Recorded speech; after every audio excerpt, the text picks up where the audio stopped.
नमस्कार साथियों, online platform पर आपका एक बार फिर से स्वागत है। कुछ क्वेश्चंस है जो आपके लिए मैं लेकर आया हूँ। और ये जो स्पेशल एजुकेशन और का एग्ज़ाम होता है ना, सेकंड ग्रेड वाला, उसमें आए हुए क्वेश्चंस है ये। तो देखिए, यहाँ पे आपके लिए जो फर्स्ट क्वेश्चन दिया हुआ है वो कह रहा है कि choose the grammatically correct option from among the four given sentences. अब देखिए, यहाँ अपने को 4 सेंटेंस दे रखे हैं। इन चारों में से 3 सेंटेंस तो ऐसे हैं जो इनकरेक्ट है, जो गलत है, और एक ही सेंटेंस करेक्ट है। उस सेंटेंस को ही अपने को टिक करना है, वही अपना आंसर है। तो देखिए, फर्स्ट ऑप्शन देखिए अपन, the teacher asked the student why he had not done his homework. अब देखिए, ये जो सेंटेंस है ये नरेशन वाला जो टॉपिक है ना उसका है। डायरेक्ट से इनडायरेक्ट में अपन जब सेंटेंस चेंज करते हैं तो उस टॉपिक का ये सेंटेंस है। तो देखो, इसको छोड़ते हैं अपन फर्स्ट वाले को, सेकंड को देखो पहले एक बार।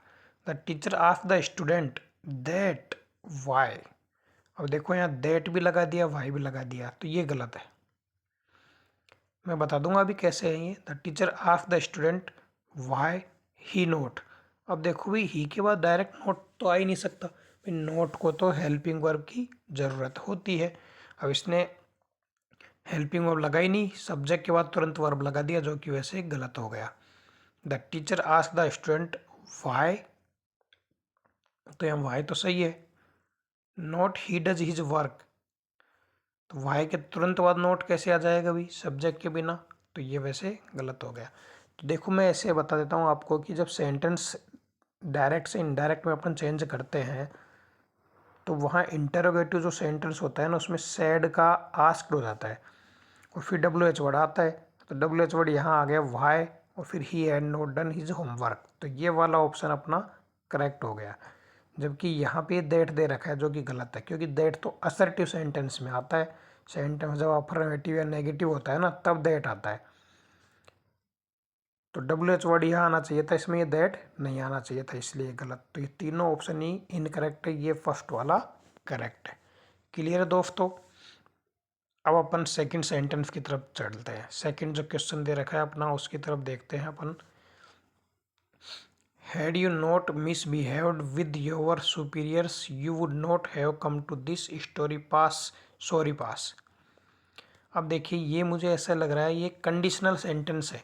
कंडीशनल सेंटेंस है ना, जो मैंने एक वीडियो है अपना, उसमें बता भी रखा है कि कंडीशनल सेंटेंस 3 तरह के हैं।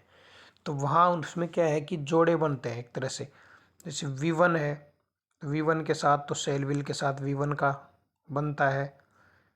फिर जैसे V2 आती है, V2 के साथ शुड वुड के साथ V1 का बन जाता है। और यहाँ पे तो क्या दे रखा है, हैड। तो हैड के साथ जब भी दोस्तों V3 आती है ना, हैड के साथ जब भी V3 आती है तो नेक्स्ट सेंटेंस में क्या आता है, वुड। वुड आता है, और वुड के साथ हैव और V3 आती है। तो देखो, इसमें भी हेड और V3 है, इसमें भी हेड और V3 है, इसमें भी हेड और V3 है, तो ये तीनों सही है। अब अपने को नेक्स्ट सेंटेंस जो है इसका वो देखना है जिसमें वुड के साथ हैव और V3 हो। तो वुड के साथ केम, केम तो देखो कैसे कैसे ऑप्शन दिए, देखो केम तो V2 है भाई, और V2 तो वैसे ही हेल्पिंग वर्ब के साथ नहीं आती है, तो ये तो बिल्कुल ही गलत है। फिर देखो, यहाँ शुड वुड शुड दोनों आ सकते हैं, तो ये शुड तो दे रखा है, नोट का कम दे रखा है। अब कम देखो, फर्स्ट फॉर्म भी होती है और V3 भी होती है, लेकिन यहाँ ये V1 है, क्योंकि वही V3 होती ना तो हैज हैव हेड आता, हैज हैव हेड दिया नहीं इसमें, तो ये भी गलत है। ये देखो माइट नोट कम, इसमें भी वैसे की वैसी गलती दी है। तो आंसर अपना फर्स्ट वाला ही करेक्ट होगा कि हेड के साथ V3 आती है, तो वुड नोट के साथ हैव और V3 आती है, तो ये वाला ही ऑप्शन अपना करेक्ट है। क्लियर है? अब नेक्स्ट सेंटेंस की तरफ चलते हैं अपन। नेक्स्ट वाला देखो, नेक्स्ट वाले में क्या दे रखा है इसने, वही 4 पार्ट, उसमें से एक को टिक करना है जो करेक्ट है। तो he told them, he tell them, अरे भाई ही के साथ टेल कब से आने लग गया, ही तो सिंगुलर सब्जेक्ट है तो वर्ब भी सिंगुलर आएगी। और वर्ब सिंगुलर क्या होती है अपनी, टेल नहीं होती, टेल्स होती है, एस लगा हुआ रहता है तो सिंगुलर होती है। तो ये तो यही गलत हो गया। ही टोल्ड देम इसमें भी है, ही टोल्ड देम इसमें भी है, तो यहाँ तक तो ये तीनों ही सही है। आगे देखो, that he could not, that he could not, ये दोनों यहाँ तक सेम है। अब 4 वाला देखो, दैट माइट नॉट अटेंड, भाई दैट के बाद सब्जेक्ट आना तो जरूरी है, यहाँ पे तो मॉडल दे दिए, वर्ब दे दी, तो ये वैसे गलत हो गया। अब 2 ऑप्शन बच गए, that he could not attend the meeting, attend the meeting, यहाँ तक तो सेम है। अब देखो यहाँ पास्ट की बात हो रही है, कुड नॉट, और यहाँ पे इज दे दिया प्रेजेंट का, तो ये वैसे गलत हो गया, तो ये वाला सही है। He told them that he could not attend the meeting as he was unwell, as का मीनिंग है यहाँ पे क्योंकि, एज का क्या मीनिंग है यहाँ पे, क्योंकि, क्योंकि वह अनवेल था, मतलब स्वस्थ नहीं था, इसलिए मीटिंग को अटेंड नहीं कर पाया, तो ये ऑप्शन करेक्ट है। ठीक है दोस्तों, अब आगे क्वेश्चन की तरफ बढ़ते हैं अपन। आगे अपना जो क्वेश्चन है उसको देखिए एक बार, उसमें दे रखा है अपने को, not any one can help me now. अब देखिए नोट के साथ एनी वन क्यों लगा रहा है भाई, ये नहीं लगेगा ना। सेकंड वाला no one can help me now, no one can not help me now, और not no one, no one भी लगा रहा है, नोट भी लगा है, दोनों कैसे आएंगे, दोनों नेगेटिव। अब यहाँ पे भी ऐसे ही, नो वन नेगेटिव हो गया और कैन में भी नोट लगा दिया, दो नेगेटिव नहीं आएंगे, ये दो तो वैसे ही गलत हो गए। नॉट एनी वन क्या होता है, कुछ ही नहीं होता है, नो वन जरूर होता है, तो no one can help me now, तो ये वाला ही अपना करेक्ट होगा। नॉट एनी वन क्या हो, कुछ ही नहीं, तो no one can help me now, ये करेक्ट आंसर होगा। नेक्स्ट देखो, नेक्स्ट दे रखा है अपने को, you are coming here today, yes, you are coming here today, yes.